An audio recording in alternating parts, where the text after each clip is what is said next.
Hello ladies and gentlemen, and welcome back to Super Luigi Galaxy. This episode, we finally learn why the Freezeflame Galaxy is actually called the Freezeflame Galaxy, because basically episode 1 was Freeze, episode 2 was Flame, and finally, we're actually on a level of the Freezeflame Galaxy that combines the two. I think this is actually literally the first time that we come across both in this galaxy, and it's actually done really well. I really like this level. Like, don't get me wrong, I do like the Freezeflame Galaxy as a whole, partly because I think obviously the whole fire and ice combo looks genuinely really cool. Like stuff like even that planet we started on looks really nice. But this level really does combine stuff like the fire flower and the ice flower really well. So we start here, and so you've got this bit that drains of water and then refills slowly. There we go. And obviously the water here is icy and as such deals you damage to be in. To the left here is a sluice gate, which is what we need to open. Oh, spawned too soon. I say sluice gate, I guess it's just a valve thing generally, but I feel like those should generally affect water level.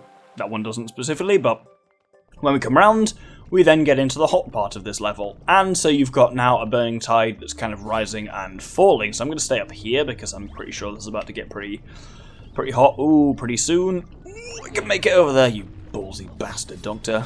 And then once you're over here, there is, down to the left, again, another valve wheel. There we go, let's spin on that.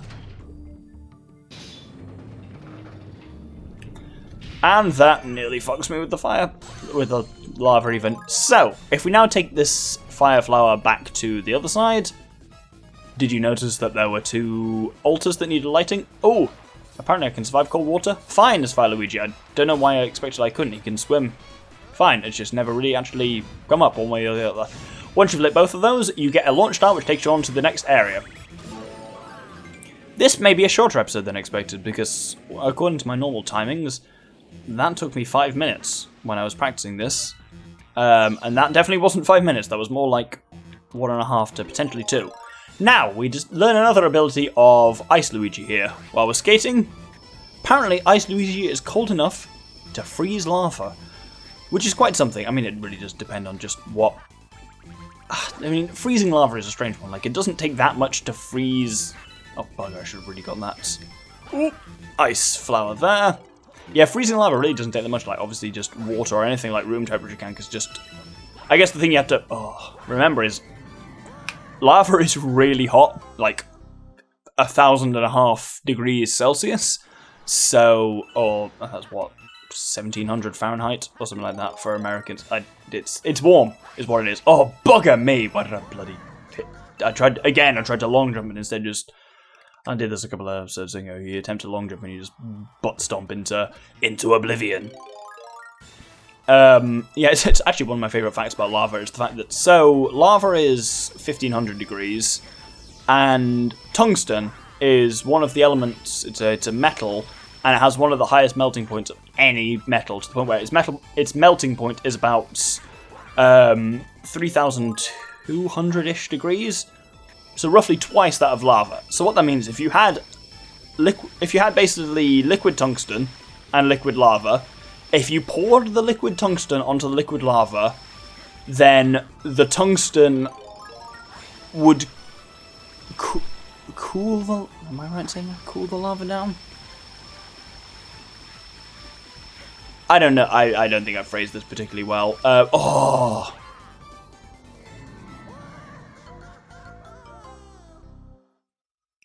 I got it the wrong way around. That's it. I just got my head around it.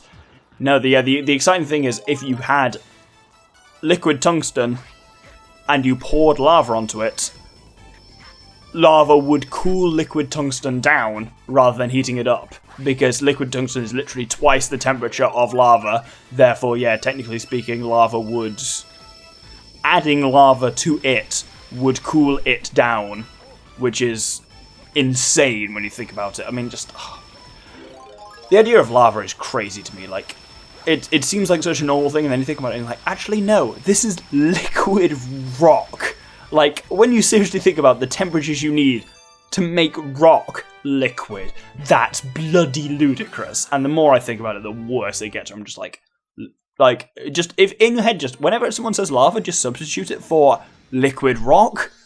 And then every time someone says, "Oh yeah, this mountain in Hawaii has erupted and it's spewing liquid rock everywhere," and every time you'll hear it, you'll just like think, "That's insanely hot, stupid nonsense." It's very cool, and I want to touch it, and I'm sure it tastes like strawberries.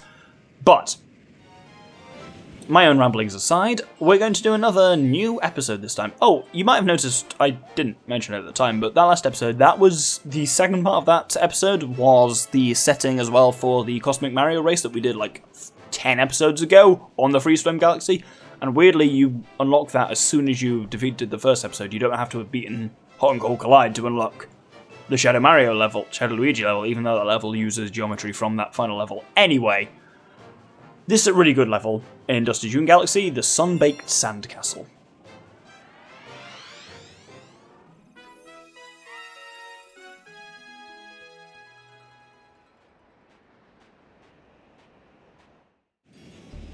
I know I've said it before, but I really like the Dusty Dune Galaxy. And a huge part of that is it's got 3 levels, which are all really different to one another. This is something to bear in mind. I'm about to ground pound on this thing. When I do, just think of it this way. The planet we're on is rising. Nothing is falling towards us, we are rising upwards.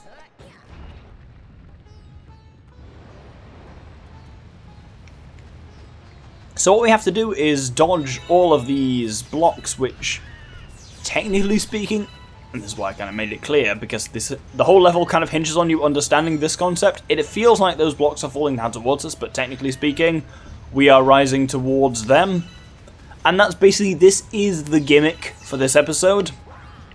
Level, mission, whatever. Why do I keep calling... I mean, I call it episode because my brain goes to Mario Sunshine, and I love Mario Sunshine because it's one of the best Mario games.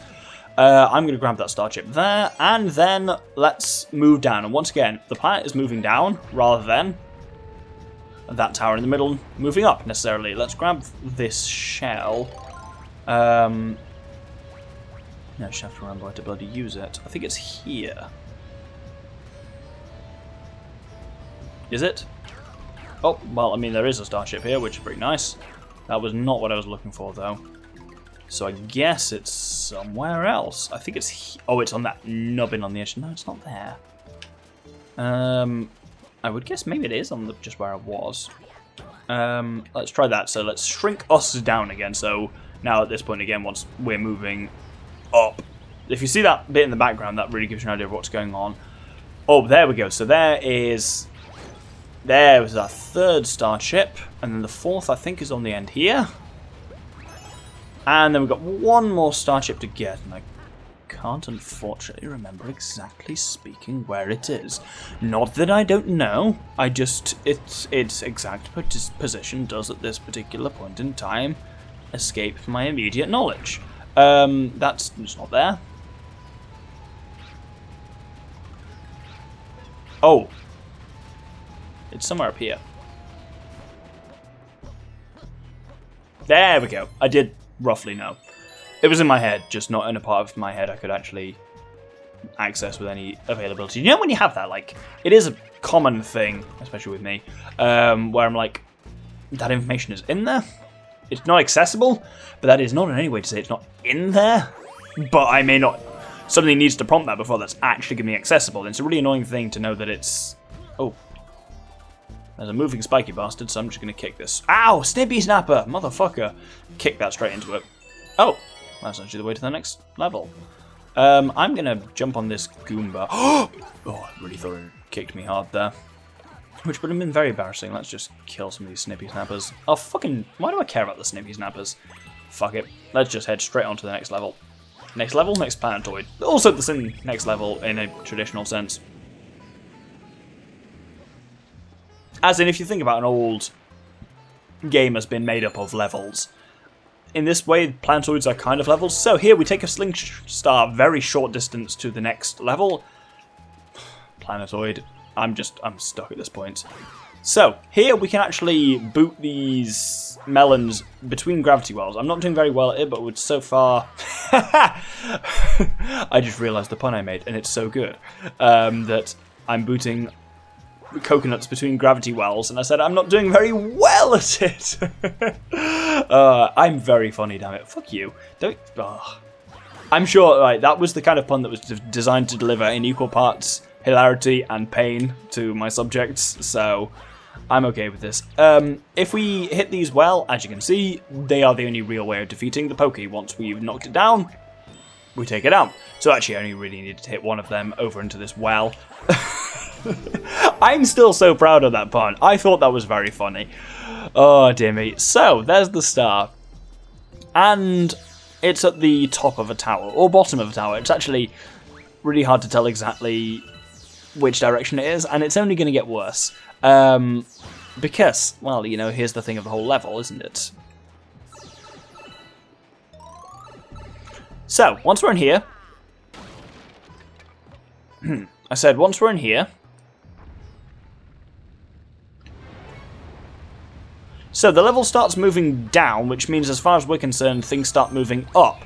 So we have to keep moving up this spire in order to stay ahead of the sand, which is rising down, that is up, towards us. I hope you're with me. If not, you're going to have a very rough time for this. So this is one of the cleverer ways, I think, in which this game uses gravity, that we're technically moving up a spire, and we've just got the ground pushing us up constantly. Obviously, there is ample room for asphyxiation, as in the game sense, where the ground squeezes you against the ceiling. And you just have to basically be able to keep on the move here, and I think we've just about done that. If we jump off this wall, ooh, there we go. Oh, shit, bags. I think, actually, are we fine here? Yeah, we're all good. Wonderful, let's grab the star. That's a really nice bit of just platforming there, where you're just basically just keeping ahead of the sand. We're going to do actually something really relaxing now. Viewers who have been with me since Super Mario Sunshine will love, I hope, this next level, because other than one specific aspect, which I'm going to talk about, this next episode is just... It's Mario Sunshine, and it's so lovely and relaxing, and I love it. So we're going to head to the kitchen, and we're going to head to the Beach Bowl Galaxy. So... Throughout Mario Sunshine, I often said the most relaxing episodes I found were either the 100 coin episodes, well, they weren't official episodes, but they either gathering 100 coins or gathering the 8 red coins, just because they're a way to explore the galaxy, and they were just, well, the galaxy, the level, they were just really nice. These are really nice in this game as well. I hate the vignette. So you'll notice the edges of the screen are purple and kind of coming in at the edges, and it just feels... I don't want to say stressful, but it feels just weirdly imposing. And it just stops the purple coin episodes like this from otherwise being really nice and relaxing. The fact that you've got this vision coming in from the edges just makes it feel somehow weird. As you can see here, I'm basically just trying to build up maximum speed. There we go. We'll also grab... There is a purple coin on top of Coach's head, which... I mean, there's no good way to get this other than... Oh, bloody hell, I meant to boing off his head, but that didn't work very well at all. Oh, hello. It's free time in swim class today. Play nice, alright, I will. Oh, motherfucker. I'm supposed to be playing nice. Play nice! Boing! Oh, God, I'm really cocking this up badly. Oh, there we go. So, my main advice for this level is, well, there's two things. Number one is talk to everyone, because some of these penguins give you very important advice. For example, if it's purple coins you're after, there are 5 of them in the ocean. So the entire undersea part of the level only has 5 purple coins in it, which is worth knowing. My other bit of advice is basically be methodical. You've got to cover certain parts of the level, and if you're covering the same areas over again, it's going to be awful. And you basically have to just cover a certain area and not intend to come back there, because then when you've lost... If you're like, oh, I've got 20 coins left to go, you have to know, okay, what areas haven't I been to? Otherwise, these can be terrible, these levels, basically. And so, I'm going to pretty much put the speeder on these levels unless there's something specific to talk about. So, as that penguin first said, let's grab some coins up here. I think... When I say I'm going to put the speeder on unless there's something else to talk about, I think I will be talking about stuff probably the vast majority of the time. But in case I'm not, well, let's grab a shell and head underwater.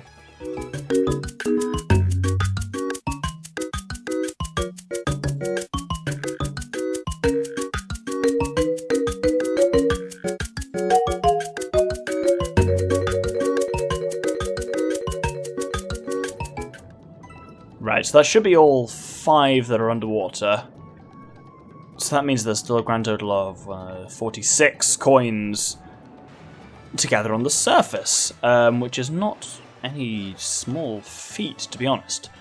But I think... fuck off. But I think they do tend to be a little bit concentrated. So, I mean, I've gathered all the ones that are clearly at this level, so let's head a little bit up to the higher levels of the level. Higher levels of the level. I think I should head up here. I feel like there's at least going to be a couple... Oh, no. Oh, you bugger. Oh, well, there's definitely at least a few up this... Luigi, are you okay? There we go. There's one up here. Oh, did I miss one down there? No, I didn't, actually. I think most palm trees have at least a couple at the top. Anything important to say? Check out the sweet view. It is actually genuinely a helpful thing in Purple Coin episodes sometimes to just use the view to be able to have a vantage points where you can see the huge parts of the level from. Oh, bugger, don't want to get down the waterfall. There we go. Just because, yeah, it's nice to actually be able to take a bit of a zoomed out perspective and grab... Well, not even grab, just see where coins are likely to be. I'm thinking there's going to be something up here. Well, at least there's one here. So everything in front of me here... Oh, I was going to say that's all taken up, but actually here it's not. So we've got a little swing here, and I think this is going to be pretty important. So, there's definitely at least these few here to gather. And there's that one on that little platform out to the left here, and I guess I just got to jump off the swing at the right time to get that. And hop! Fuck me, that didn't work well at all, did it? I mean, that's another way of doing it. I can probably just jab it from jumping up this thing. So jump, wall jump, jump again. I don't feel good about that. I really feel like I was supposed to do... Did I get that coin? I actually genuinely don't know if I got that coin. I did get that coin. But yeah, I feel like you're supposed to do that by jumping on top of the old, like, making a nice jump off the swing, not jabbing it like I did, but, I mean, I'll do whatever it takes. That sounded much, like, creepier than I meant it to. Either way, so we've got 24 left to go. There's a lot in the higher parts of the island, and there's only one very specific way we can reach those. So we've got one here, and if you backflip and then jump... There we go, off there we get that. And so the rest comes down to... we got a spring shroom. And so we can use this to gather... First, there are some treetop ones that otherwise we couldn't get. Anything over there? No. Wonderful. Let's head... If we head up this way... Oh, at least a couple down here.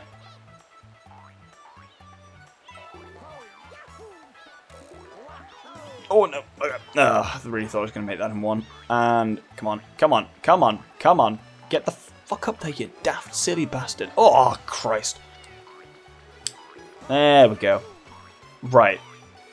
There's water to the right, which I technically need to avoid because I do want to remain Spring Luigi here for as long as possible. Because we do need him going forwards. 83, I think I'm pretty good on track here. But it can be difficult to keep a track necessarily on these ones because there is a lot going on. And actually knowing exactly whether I have not done an accurate count, let's put it that way. And if we jump here, and again, there's another one on top here, as you can almost certainly see. There we go. 11 to go. 1, 2, 3, 4, 5. Maybe. Okay, I may be on track here. So let's. Oh, obviously, if you die, you have to do this all the way from the beginning. So let's really, really not fall off the edge. He says, coming dangerously close to the edge. I'm sure that tree probably has some. You can't really stop being Spring Luigi, which is a little unfortunate. Let's head up here. And that gives us a couple more. That brings us down to... Oh, come on, man. Oh, motherfucker. There we go. So that's 5. He says 5. Oh, my God. There's another 3 up there. Oh, I can actually see all of them. Wonderful. So there's 3 up here. As long as I can grab that one. And then there's 2 more in that tree just down there. Wonderful. Actually, that worked really well. This is what I say, Wes. Is this the importance of being methodical in these things? You've kind of got to clear areas and then move up to different areas. If you've potentially left some in an area, you're going to have a rough time. But generally, yeah, that was actually pretty straightforward, because you've just got to gather everything you can in an area, move to a slightly different area of the level, especially, like, if a level has NPCs, like this one does, it's very important to pay attention to them. Like, for example, the penguin that says there are only 5 coins underwater. That is super important, because you could spend fucking forever gleaning the waters here, but there are only 5 coins down there, which is really important for this. Anyway, we've got only a limited amount of time left this episode, so let's head back up to the engine room, and I think we are going to do the the Gold Leaf Galaxy, episode number 3. So, the final episode of the Gold Leaf Galaxy is When It Rains, It Pours. And this is a mildly interesting one, which is predicated on the basis of Luigi becomes normal Luigi upon the addition of water. The issue is I can't quite remember exactly where it started. Well, that gives me a 1-up, which is pretty sweet. Basically, we need a bee shroom, and I can't necessarily remember where it is, because I'm terrible. Oh, it's amazing how much these things are directly ripped from non-Donkey Kong Country. Donkey Kong Jungle Beat, there we go. I'm genuinely glad that I did play Donkey Kong Jungle Beat before I did this, because it is amazing. Just there are a surprising amount of assets in common between those games. So now as Luigi, you can stand on top of these clouds, if nothing else, and also there are these plants ahead, the purple things you can stand on, but actually standing on the clouds is just as important as anything else. But yeah, when it comes to like something like this, these were pretty much a thing in Donkey Kong Jungle Beat. Oh no, poor dead bee. Oh no, it's just asleep. That's much better actually. But yeah, it's like a lot of like that blip sound effect when you kill an enemy is a sound effect when you damage an enemy in Donkey Kong Jungle Beat and stuff like that. Like, it's amazing. The Donkey Kong Jungle Beat for me is a really interesting case study in how much. Oh Christ! Yeah, it's an interesting case study in how much. And I guess people outside of the industry don't necessarily realize that. Even I don't realize this huge amounts, but like how much some games are a testbed for other games. Like, in that sense, oh, watch out for the rain, because that will DB you. Obviously, it's really obvious in this case how much Donkey Kong Jungle Beat was a testbed for a lot of the technology and where it comes to gameplay elements, or even in some cases just as overt as like sound effects, and the feel of a game was tested in Donkey Kong Jungle Beat and used in this game. But I reckon that happens way more often than people think, that a game is used as like a test bed for technology that then becomes a very different game. Because obviously, when you're planning a game, like let's say you are Nintendo or something like that, oh bloody hell, these are also directly in Donkey Kong Jungle Beat. Oh, this guy. So he spits water, which we've seen before. Oh, bloody hell, he's DB'd me. Can I get on top of him that easily? Well, that was actually really easy. But yeah, like, in a lot of ways you have to kind of... A game company's got to test that technology, and a lot of times that's not going to be done necessarily in the form of directly testing a game, but it's... As in, they're not going to say, like, oh, hell, here's the beta for Mario Galaxy, where we're going to try out these gameplay mechanics. But rather, they're going to test another game out and actually release that game and see, okay, how does that game do? How did people respond to, let's say, the platforming mechanics that are in that game? And it's a really interesting way of doing it, and I suspect it's much, much more common than we, on average, think. It's just, it's rare that it's as overt as the link between Donkey Kong Jungle Beat and Mario Galaxy is, as in you have a lot of direct gameplay elements incorporated, like the exact same flowers or the same sound effects and stuff like that. But it's really interesting to actually see.